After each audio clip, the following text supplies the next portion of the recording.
a todos, mi nombre es Alejandro Cifuentes, Portfolio Manager de MMG Bank. Yo soy Alejandro Benítez, asociado de Administración Patrimonial en MMG Bank. Y hoy les traemos una edición especial del Alfa a la Beta, donde discutiremos los acontecimientos más relevantes de los mercados globales del último mes.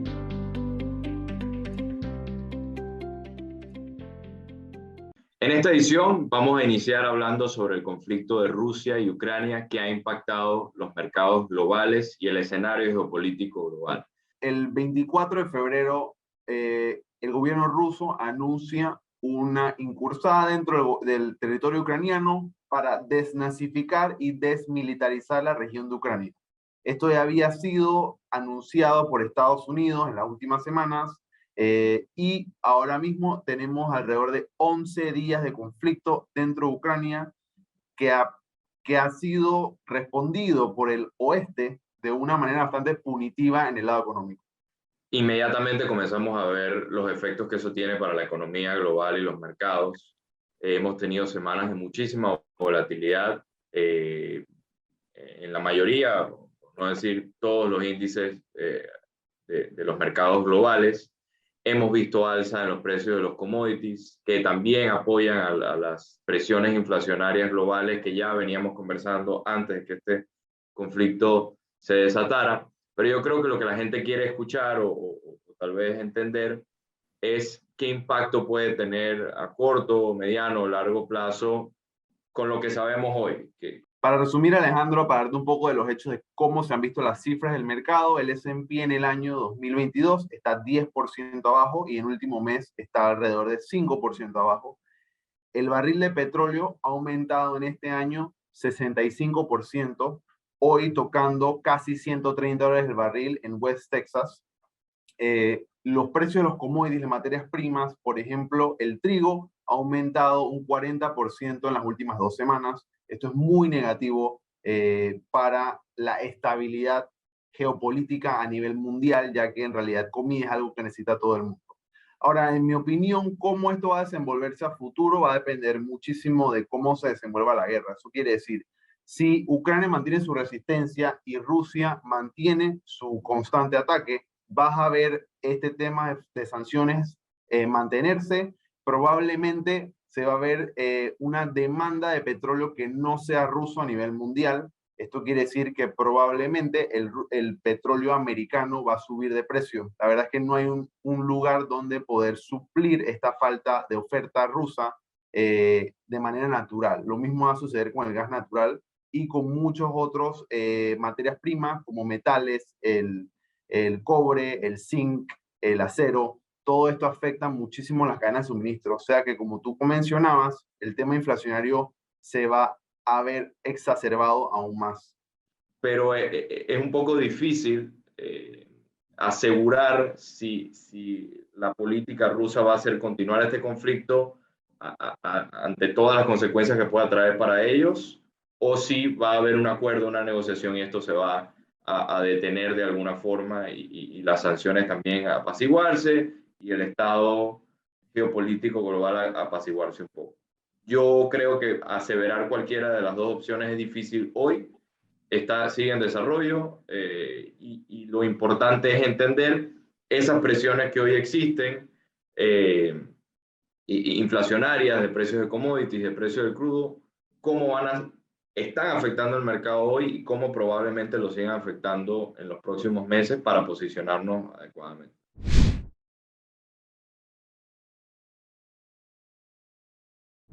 Entonces, en base a toda esta volatilidad y toda esta incertidumbre que hay en el sistema, ¿cómo han respondido los mercados en general? Primero les traemos la curva del Tesoro americano y aquí pueden observar que ha habido muchísima demanda, especialmente en la parte mediana y larga de la curva para, para buscar liquidez y buscar calidad de parte de los inversionistas. Mucha parte del mercado se ha resguardado de tanta volatilidad tomando posiciones largas en el 10 años, en el 20 años, en el 30 años de la curva del Tesoro americano, que funciona normalmente como un barómetro de riesgo. Cuando hay mucha demanda por este papel, es que el inversionista está adverso al riesgo y tiene muchas preocupaciones, tanto económicas como inflacionarias. Lo interesante de esto es que con la retórica que seguimos teniendo de un ambiente de alza de tasas, donde esa curva se iba o se va a ver impactada, cómo esto está haciendo una presión también para el lado contrario, ¿no? De la parte larga de la curva.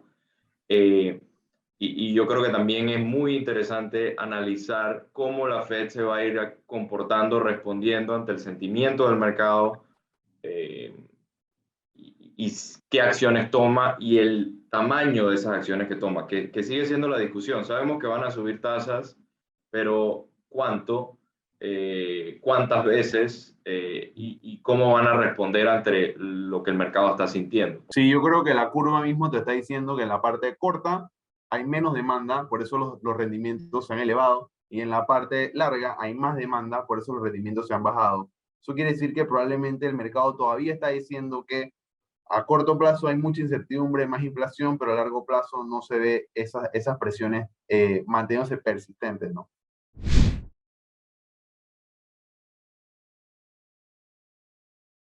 Volviendo a los índices de renta variable, podemos observar un comportamiento bajista en Europa, en Estados Unidos, en tecnología, en compañías más cíclicas, más industriales, como el Dow Jones Industrial Average.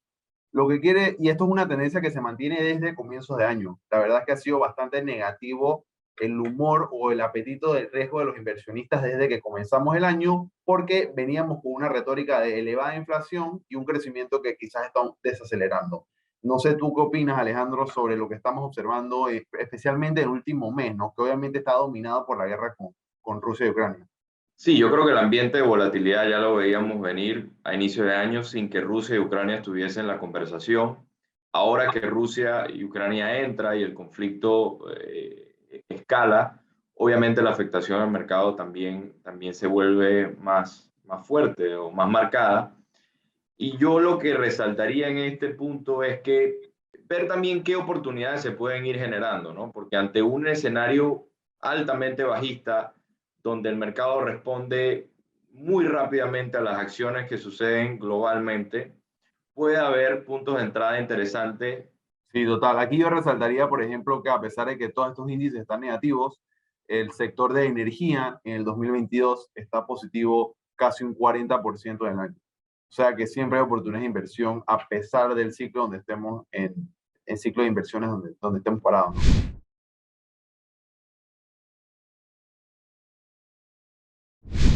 Pasando de mercados a la data económica, que quizás aquí pueda haber una bifurcación, observamos que el último reporte de la creación de plazas de empleo en Estados Unidos fue bastante robusto y esto le da a la Reserva Federal una luz verde para poder incrementar posiblemente o probablemente las tasas en marzo.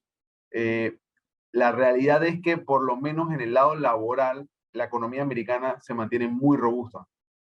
Gracias a esta creación de 678,000 plazas nuevas de empleo el mes pasado en Estados Unidos, el desempleo bajó a un nivel de 3,8%, que es solamente 0,2% por encima del nivel más bajo de desempleo que ha observado Estados Unidos antes de COVID. Esto es otro signo más de que la Reserva Federal tiene un espacio, tiene una posibilidad de poder aumentar las tasas en marzo y no se ve tan forzado a ser tan acomodativo.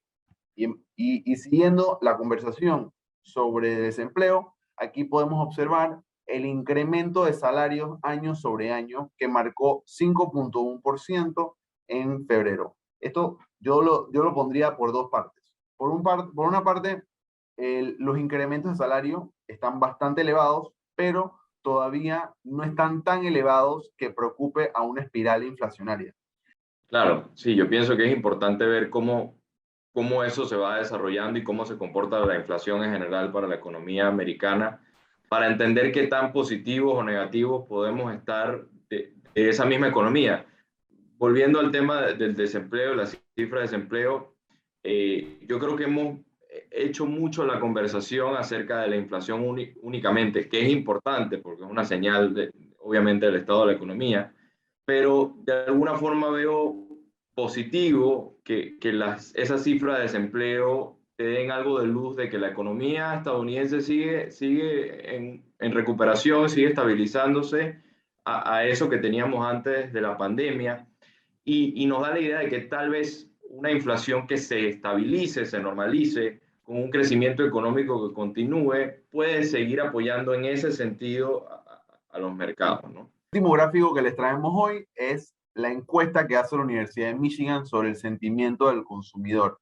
Esta fue dominada por temas negativos de inflación, especialmente en hogares que tienen ingresos de más de $100,000 al año en Estados Unidos. Aquí pueden ver que la cifra de 62.8 está hasta por debajo donde estaba en la pandemia, en el punto más negativo. Por lo tanto, la gente está muy preocupada por el lado de inflación. No sé cuál es tu opinión, no sé cuál es tu lectura que tú ves de esto, Alejandro. Bueno, el tema de la inflación dominando, y sobre todo cuando comienzas a ver presiones inflacionarias en productos o en cosas que la gente ve afectada directamente en su bolsillo. La gasolina y la alimentación, que además con el conflicto de Rusia y Ucrania se ha exacerbado a niveles pues, muy preocupantes.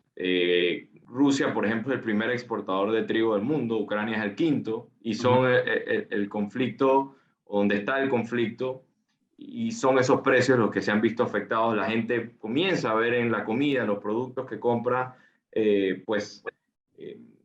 precios mucho más altos cuando van a poner gasolina, lo mismo, y eso en su percepción o en su mente inmediatamente significa una preocupación mucho más grande de lo que a lo mejor nosotros con las cifras de desempleo pudiésemos analizar. Totalmente de acuerdo. Y digo, este gráfico también va muy de acuerdo a cómo se han ido comportando los mercados.